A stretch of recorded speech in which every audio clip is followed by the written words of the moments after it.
Ziko dalili ambazo nitazitaja, na ikiwa dalili hizi utaziona kwako, basi somo hili litakuwa linakustahili au litakuwa linakufaa sana. Na ikiwa utaona dalili hizi haziko kwako, basi ukishafika dalili ya 8 na ukaona kwamba hakuna dalili hata moja ambayo ilikuwa inakuhusu wewe, basi utaacha kufuata somo hili. Dalili ya kwanza, ukijikuta unaishi katika kazi isiyokupa furaha. Unapata mshahara lakini huna msisimuko. Una furaha, kila Jumatatu ni adhabu. Yaani kila siku ya kwenda kazini ukikumbuka ni adhabu. Somo hili linakuhusu. Dalili ya pili, ukimwona mtu mwingine anafanya kile ambacho nadhani wewe ungeweza kukifanya, moyo wako unaumia. Lakini pia unaweza kuwa unasema hiki ndicho ningefanya mimi, lakini wao wamenitangulia. Hiyo ni sauti ya kipaji kilichofunikwa. Ikiwa una dalili hiyo, somo hili linakuhusu. Dalili ya tatu, unatumia muda mwingi kuishi ndoto za watu wengine. Unafanya vitu kwa sababu wazazi walisema, unasoma elimu kwa sababu wazazi walisema, unafanya kwa sababu ya marafiki, wafresh marafiki, au kwa sababu tu ya pressure ya jamii iliyo nyuma yako. Ikiwa wewe una dalili hizo, basi dalili hiyo ya tatu ikiwa unayo, somo hili linakuhusu. Dalili ya 4, huna tena muda wa kujifunza. Uliacha kusoma, ukaacha kufanya mazoezi, ukaacha kujaribu kwa sababu ulikata tamaa. Basi somo hili linakuhusu. Dalili ya 5, ikiwa unajidharau, unaamini mimi siwezi, mimi nimechelewa, mimi siko kama wao, basi ujue somo hili linakuhusu. Dalili ya 6, wivu unachukua nafasi ya msukumo. Wakati mwingine unaanza fanya vitu kwa sababu tu ya wivu. Wao wamefanikiwa, kwa nini mimi na mimi nisijaribu? Wao wamefanya, kwa sababu mimi nisifanye. Kwa sababu gani mimi nisifanye? Ikiwa wivu ndio umeanza kukusukuma kuliko msukumo wa ndani ukusukume, basi wewe somo hili linakuhusu. Dalili ya 7, ikiwa unategemea ajira moja kwa moja kama ndio wokovu wako. Kama unategemea kuajiriwa kila mwisho wa mwezi upate mshahara, na unaona hakuna kitu kingine unachoweza kufanya kwenye maisha yako, huna wazo lolote la kusema unaweza toka kwenye ajira yako siku moja ukatumia vipaji vyako, basi somo hili linakuhusu. Dalili ya 8 na ya mwisho ambayo itakufanya uendelee kufuata somo hili au kuliacha ni sauti ya ndani inapokuwa imekaa kimya. Sauti yako ya ndani imekaa kimya, umejiona kana kwamba umeridhika, lakini ukitathmini unajikutana ya kwamba huna kitu kingine tena cha kufanya. Wewe umeshindwa, maisha yako umeyaona ndio mwisho. Unaanza kutumika kwa ajili tu ya kupata ugali na mboga. Umeanza kutumika kwa sababu tu uishi, na unasema basi nilikuwa na ndoto za kufanya hiki na hiki lakini sikufanya. Basi hizo dalili 8 zinaonyesha ya kwamba wewe umesahau kipaji chako. Nikukaribisha katika Daily Wisdom Series ambapo unaweza kujifunza hekima ya kila siku na kupata masomo makubwa yanayokusaidia kufikia malengo yako ili ufike kwenye top success. Nikukaribishe. Karibu. Nini kinatokea kipaji chako unapokisahau? Kinachotokea ni zile dalili 8 nilizozitaja pale. Ukijikuta kweli wewe uko hapo, basi utajua ya kwamba wewe kipaji chako umekisahau au basi umekidharau. Sasa kuna sababu 6 zinazofanya vipaji visahauliwe. Kitu cha kwanza kinachofanya vipaji vyako visahau ni mfumo wa elimu. Shule zinakufundisha maarifa tu ili upate kujua baadhi ya vitu, lakini sio lazima kwamba zinakufundisha vipaji vyako. Sababu ya pili inayofanya usahau kipaji chako ni pressure ya familia.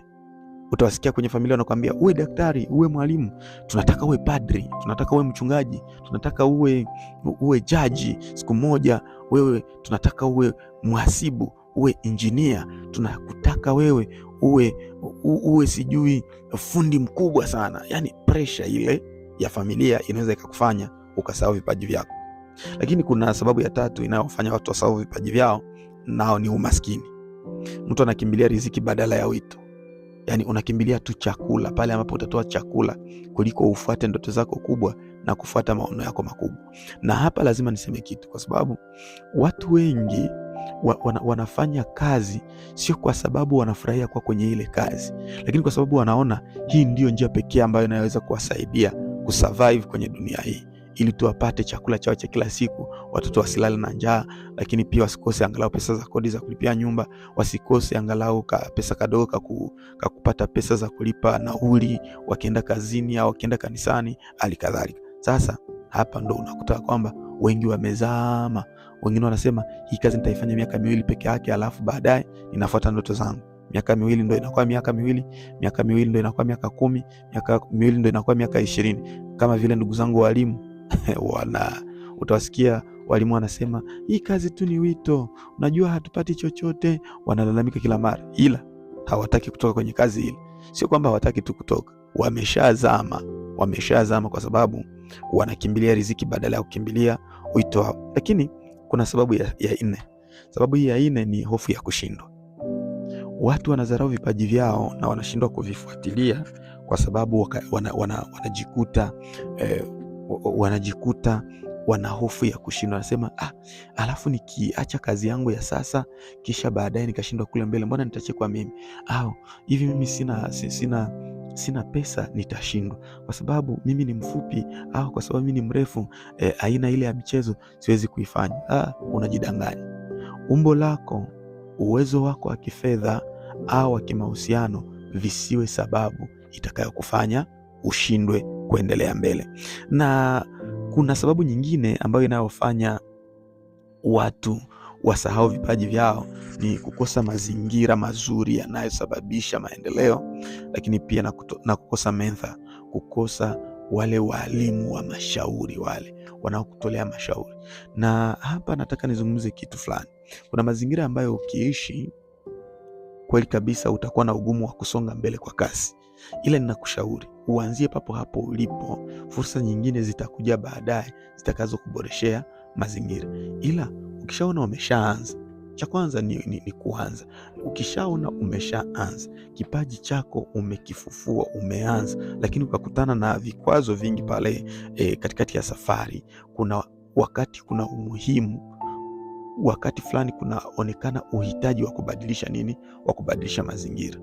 Kuna uhitaji wa kubadilisha mazingira. Kwa mfano tu, nitoe tu mfano. Kama pale wewe kipaji chako ni cha kucheza mpira tuseme, alafu ukajikuta ya kwamba pale mtaani kwenu mnafanya mpira, mnacheza kwa miguu peku, hamna viatu, hamvae viatu, lakini pale kijijini pale wanasema wewe ni miongoni mwa wachezaji bora hapa kijijini kwetu. Sasa cha kufanya baada ya hapo, ukibaki tu pale kijijini, usipopata sponsor wa kuchukua na kupeleka mjini katika mazingira ambapo unaweza ukakutana na uwanja mzuri wa mpira, ukakutana na viatu vizuri vya kuchezea mpira, jezi nzuri, alafu wewe usipoteze muda, nenda mahali ambapo mazingira yanakuruhusu. Lakini pia uwe na mentor, wale washauri. Tatizo kubwa nyingine tulio nayo katika kukomalisha vipaji vyetu, katika kukuza vipaji vyetu, unawakuta watu wanafanya kosa kubwa.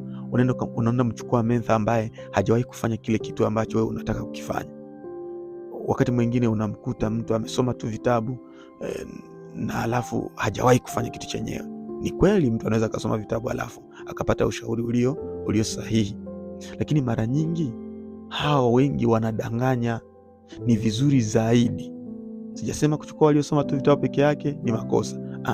Ninasema ya kwamba ni vizuri zaidi kuchukua wale ambao walisoma vitabu, wakafanya elimu katika nyanja ile ya mentorship, lakini pia kile kitu ambacho wanakushauri wameshawahi kukifanya. Kwa hivyo washauri wazuri katika kile unachotaka kufanya ni wale ambao wana kipaji kilicho sawasawa na kile cha kwako. Kosa ya 6 na ndiyo kosa au sababu ya 6 na ndiyo sababu ya mwisho ni dhambi ya kulinganisha maisha. Kwa nini hii ninaita dhambi ya kulinganisha maisha? Watu wengi wanaishi kwa kulinganisha maisha yao na maisha ya wengine. Anataka kujenga familia yake kama familia ya mtu mwingine, anataka kujenga mafanikio yake sawa sawa na mafanikio ya mtu mwingine. Na utafute somo langu ambalo linalosema utakapomwiga mtu usisahau jambo hili moja. Nalo ni nini? Nataka tu ufuatilie lile somo lote zima kwenye channel yangu hii ya YouTube, utalipata. Nayo unajua, ukisahau kuishi wewe kama wewe, utaishi wewe kama wao. Na kwenye dunia hii wote tunaiga, ila ni wale tu waliojifunza kuiga ili waishi wao kama wao ndio waliofanikiwa kwenye maisha hii. Kuna Madhara ya kukusahaulisha kipaji.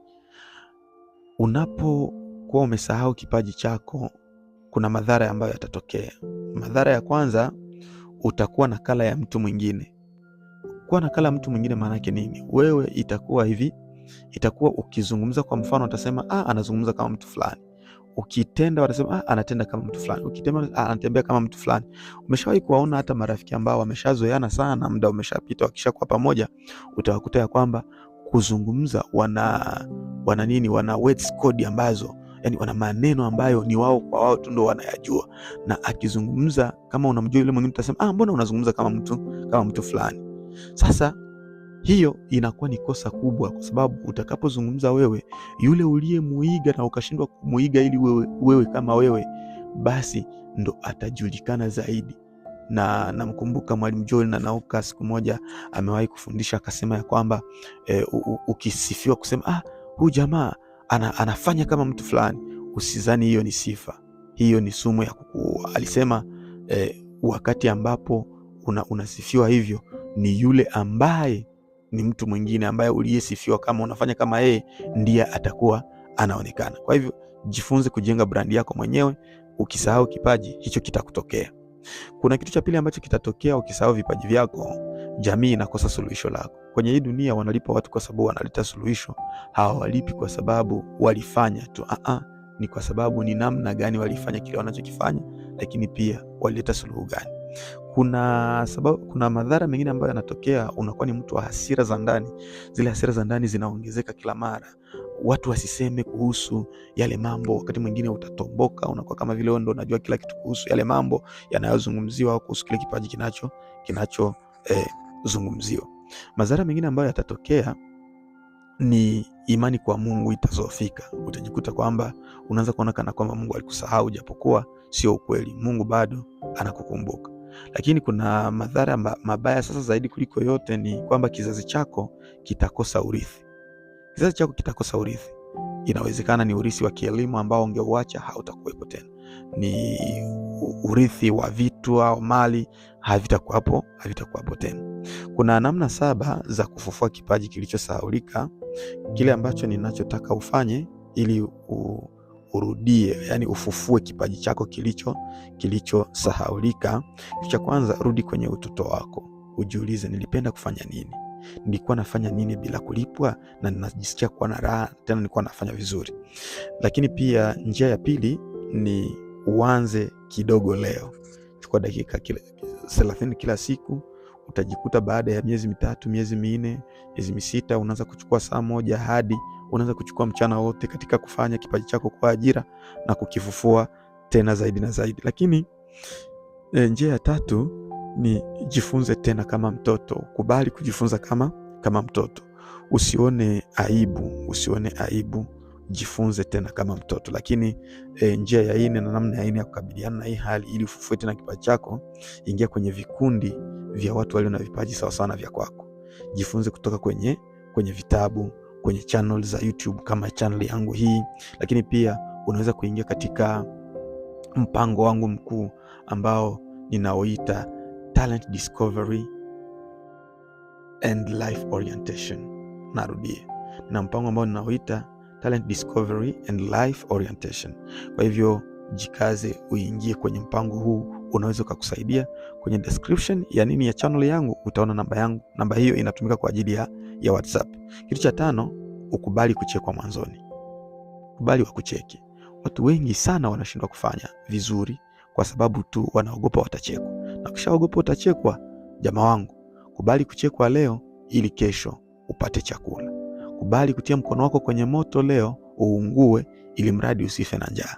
Kubali kuchekwa mwanzoni. Watu wengine watasema huna akili, unawezaje kuacha kazi, unawezaje kuacha watoto wako, unawezaje sijui kuacha mke wako ukaenda ukafanya sijui kazi katika mazingira hatarishi sijui na nini. Hao wote wanaokucheka wale hawatakusaidia na kitu chochote. Jambo la 6 la kufanya, tenganisha kipato na kipaji. Kipaji huanza kama mbegu. Narudia, kipaji kinaanza kama mbegu. Yaani mbegu unapokuwa nayo uione kama vile ndicho kipaji. Siku ya mavuno hicho ndo kinakuwa kipato. Usitamani kupata kipato na bado ungali na mbegu mkononi. iweke kwanza kazini, ifukie udongoni, imee, ipalilie. Baada ya kuipalilia, subiri muda wa mavuno ufike, mvua ya vuli na mvua ya masika zifike, uanze kuvuna, ndipo uone mapato. Tatizo kubwa ni kwamba watu wanataka kufanya leo na wapate matokeo leo. Kitu cha saba kitu cha saba kitakachotokea endapo kitu cha saba ambacho utakachokitumia ili kwamba upate kutoka katika ile hali ni kumkabidhi Mungu kipaji chako. Mkabidhi Mungu kipaji chako, kwa sababu usipomkabidhi Mungu kipaji chako, basi utajikutana ya kwamba umeishiwa nguvu. Kuna msingi pia wa kiroho ambao unaweza pia kuutumia na uelewe vizuri, nao unasema karama ni mwito wa Mungu. Karama ni mwito wa Mungu, na ikiwa karama ni mwito wa Mungu, hauwezi tenguka.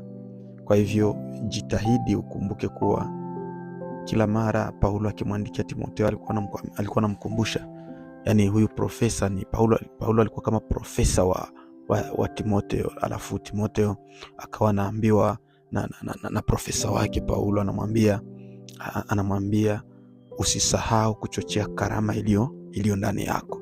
Yani na wewe pia kipaji kilicho ndani yako kichochee kila mara, kimwagilie maji, palilia, ili kwamba upate kufikia matokeo mazuri yanayohitajika. Ukisahau kufanya hivyo, basi utakuwa umeshikwa tayari na madhara ambayo tuliyoyasema. Hayo ni maovu 6 ambayo yanayotokea endapo ikiwa wewe hawakujua kile ambacho unachostahili kuhusu kipaji chako. Kwa hivyo kipaji hakiwezi kufa. Kipaji unakilaza ndani yako, kwa sababu hakifi pale pale, kinakufa baada ya muda mrefu. Kwa kuwa ulizarau kukimimilia, ukazarau kukipalilia, ukazarau kukifanyia kazi, basi utakuwa umepoteza mambo mengi sana. Kwa hivyo ndugu yangu, kipaji kilichosahauliwa ni kama sauti ya dunia inayokusubiri. Narudia, kipaji ulichokisahau ni kama sauti ya dunia inayokusubiri. Usikubali maisha ya kufanya mtumwa wa mshahara, ukamsahau mtu uliyepaswa kuwa. Kuna mtu fulani ambaye ulistahili kuwa, kuna kiongozi fulani ulistahili kuwa, kuna mfanyabiashara mkubwa ulistahili kuwa, lakini wewe ukawa umesahau kipaji chako na ukakiachia, hukifanyia tena kazi. Mimi ushauri wangu ni kwamba ikiwa wewe ni miongoni mwa watu ambao wamesahau vipaji vyao, fanya kama tulivyojifunza kwenye somo hili, nawe utasaidiwa. Nitafurahi sana kusoma maoni yako kwenye comment. Usisahau kusubscribe, kulike na kushare ili wa kwanza kupata masomo yetu. See you. Lakini jifunze. Tuonane kwenye Top of Success. Asante.